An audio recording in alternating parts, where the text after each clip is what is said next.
una recorrida por el mundo, y no una recorrida así nomás, sino a bordo de una embarcación, como lo hizo Rosita Yandi, que ya la vamos a conocer con sus infinidad de historias. Recorrió el mundo por su trabajo en un barco, recuerda cada escala, episodio y anécdota en un libro. El viaje comienza en Costa Rica.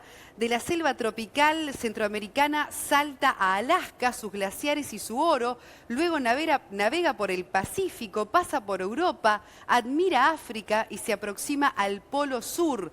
Rosita Yandi conoció el mundo gracias a su trabajo como oficial de alto rango a bordo de barcos turísticos, y todo quedó grabado en su memoria y ahora lo comparte con su libro. Ya le damos la bienvenida en Buen Día Uruguay y seguramente comparta con nosotros alguna de esas cantidades de anécdotas que tiene a propósito de estas aventuras por el mundo. Ya Fe acá tiene el libro en sus manos y nos va a presentar a nuestra invitada, que ya la tenemos en cámara, muy Rosita. Bienvenida, Rosita. Gracias. Muy bienvenida. Gracias, gracias por esa presentación. Qué vida además, ¿eh? Sí, un tanto acelerada. Bueno, contanos un poquito primero tu trabajo, en qué consiste, y después cómo fue que, cómo te animaste a tomar esa decisión, Rosita, ¿De escribir un de libro o de estar a embarcarte y bordo? decir, no, de viajar por el mundo, de viajar por el mundo. Y viste, se dan, las cosas se dan. Si empiezo a contar es una historia larguísima, estamos aquí hasta no sé cuándo, pero las cosas se dan, se dieron. Estaba en un momento, estaba en Estados Unidos haciendo un programa de intercambio y ahí se me acababa el año académico y me gustaba lo que veía, me gustaba experimentar más, conocer más. Y en vez de volverme al Uruguay, que en aquellos momentos era como muy lejos, no era la conexión que tenemos ahora con el mundo, que a cada rato salís en avión si podés, con unas ofertas buenísimas, sino que era lejos. Y me quedo y opto por la opción más legal, habida y por haber, que era o trabajar en un barco o trabajar en un avión. Y trabajar en un barco era más posible para mí. Y ahí surge, en el 88. ¿Haciendo qué? Entré Tu como primer recepcionista. tarea, como recepcionista. No tenía ni idea de lo que en era. un crucero. Sí, el recepcionista de un crucero, claro, un barco crucero. Claro. En un hotel flotante. En aquellos momentos no eran tan grandes como eran hoy, ya teníamos 700 u 800 pasajeros a bordo ¿qué te iba a decir? Y bueno, ahí empiezo con eso. Empiezo de recepcionista en un puesto que se dice purser en inglés y yo no tenía ni idea lo que era purser. Y dije que sí. Y me fui, me acuerdo, me mandaron a Finlandia a buscar el barco que estaba terminándose en el dique y no tenía un peso, tenía $35, era todo lo que tenía. Porque era lo que me quedaba. Claro. Y no trabajaba, en esa época trabajaba un poquitito en una universidad que no te pagaban nada. Y me fui con mis $35 a Finlandia. Claro que me mandaron, ¿no?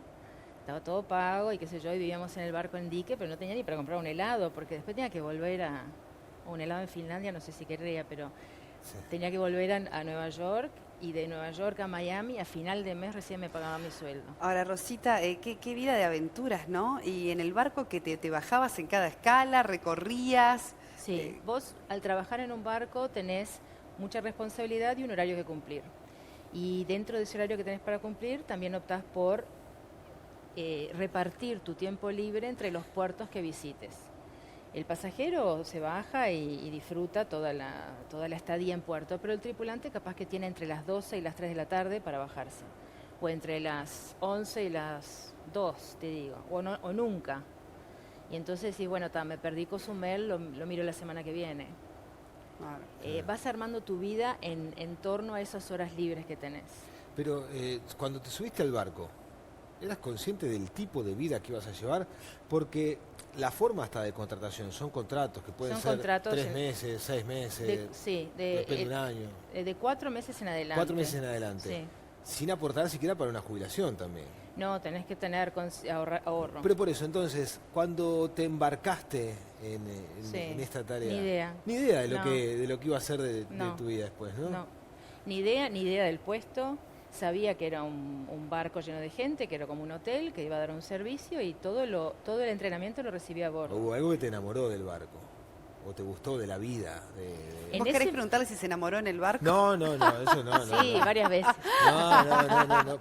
Está bueno eso también. Claro, ¿no? por eso. No, pero eso es para otro programa. Y tener un novio en cada puerto puede estar bueno. Eso No, eso no. No, pues son muchos puertos. Claro, serían muchos novios, muchos problemas. Muchos problemas. No, pero en serio, no tenés mucha idea, vas aprendiendo. Entrás como persona joven que sos a trabajar en un puesto que te paga bien, la opción era porque era lo más legal para hacer. Yo no me quería quedar ilegalmente en Estados Unidos, no me interesaba. Me interesaba la libertad de entrar y salir, de hacer las cosas bien. Rosita, arranquemos con anécdotas de estos viajes por el mundo, porque como decíamos en el comienzo, desde los países tropicales hasta el extremo sur, con los glaciares, te vemos con un delfín, pero también te vemos con los pingüinos, y situaciones extremas que has vivido. ¿Es cierto que te estuviste por morir buceando en Cozumel? Yo creo que sí. ¿Cómo fue esa experiencia? Por ejemplo, por arrancar con una anécdota. No, eso sí, eso fue un accidente de por burros, porque fuimos a bucear con 2 amigos y bueno, nos metimos en Cozumel, en la bahía, a mirar un avioncito que estaba hundido, que se había transformado en un arrecife de coral. Y distraídos, y por inexpertos, buceando, ¿no? Con tanque. No snorkel, sino con tanque. Sí. La corriente, que no se sentía mucho, nos fue arrastrando sin que nosotros nos diéramos cuenta. Porque estábamos distraídos mirando anguilas y el arrecife, y el pescadito y la cosa y qué sé yo, y estás concentrado en eso. Y es muy claro, porque el Caribe es muy claro, o sea que no veías oscuridad alguna y nada. Y en eso elevo la vista y veo completamente negro, como una cuadra delante mío. Y digo, y tenés un pizarroncito con un lápiz y escribo, ¿qué es eso oscuro delante nuestro? Y se lo muestro al que estaba al lado mío. Y él con gestos me indica que es el muelle. Digo, el muelle. Y en mi cabeza recuerdo cómo es el muelle y recuerdo que hay 2 barcos amarrados en muelle. Y en me pongo nerviosa. En ese instante el lápiz que yo tenía en la mano empieza a vibrar, y mi chaleco también, y el ruido ensordecedor de las máquinas del barco. Y enfoco la vista para adelante, bastante lejos, y veo una hélice que tiene el tamaño del estudio, más grande. Y que además te chupa, ¿no? Debe ser. Entonces, pero lo bueno es cómo reacciona la cabeza y cómo uno en pánico igual... Sí, la tuya. Funciona perfecto, claro. Ahí te das cuenta cómo funcionás. Y ahí miro el reloj y eran las -5 y ese barco se iba a la 1.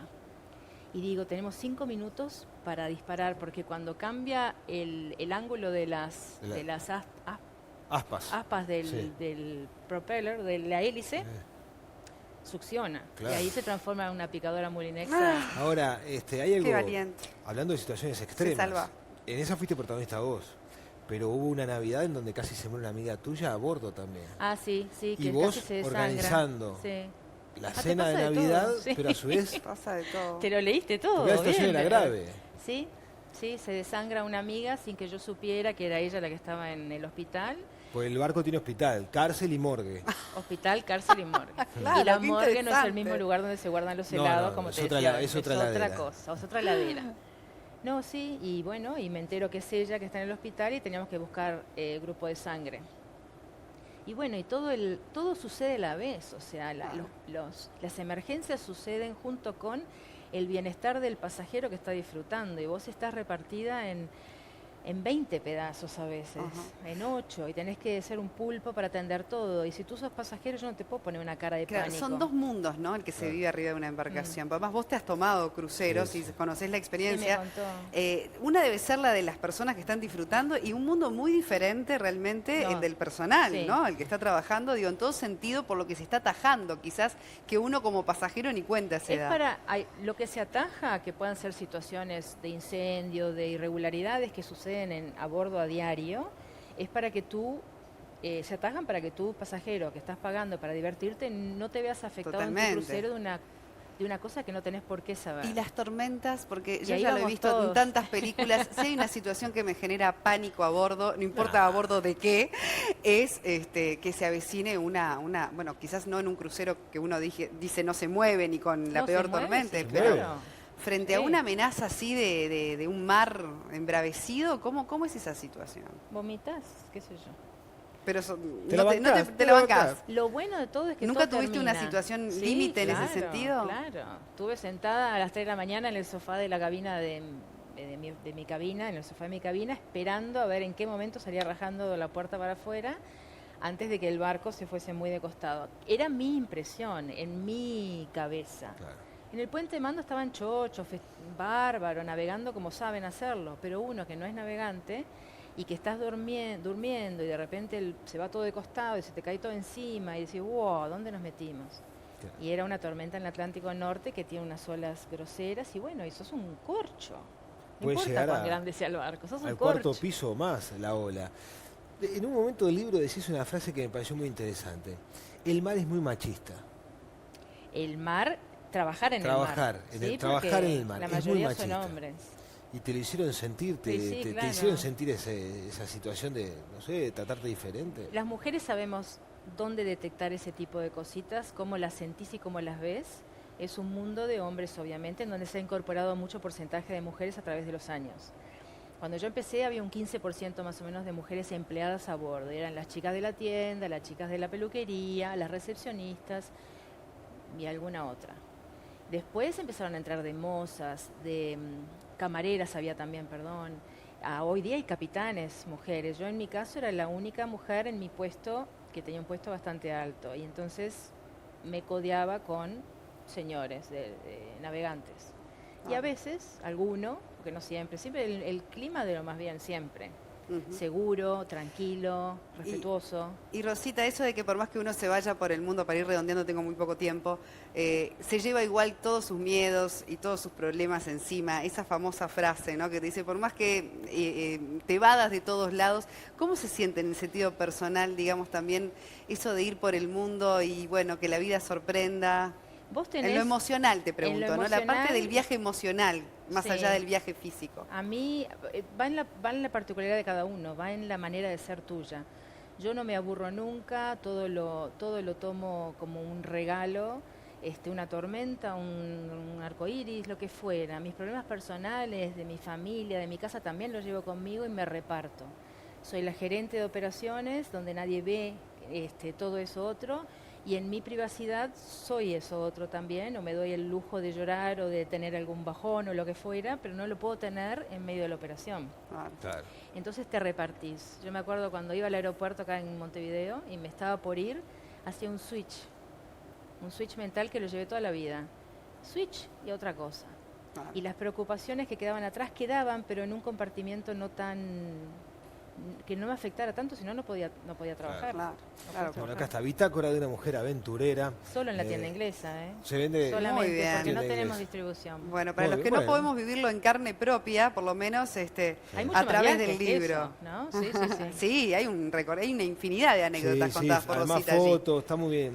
Muchas gracias, y felicitaciones por tanta aventura. No, por favor, a la orden. ¿No subís más al barco? Subo, sí, que nunca se sabe. Muy bien. Quedás como gitana itinerante adentro. Sí, me imagino. Debe ser difícil de repente estar en tierra, más que estar a bordo, ¿no? Rosita, muchas gracias. Gracias a ustedes.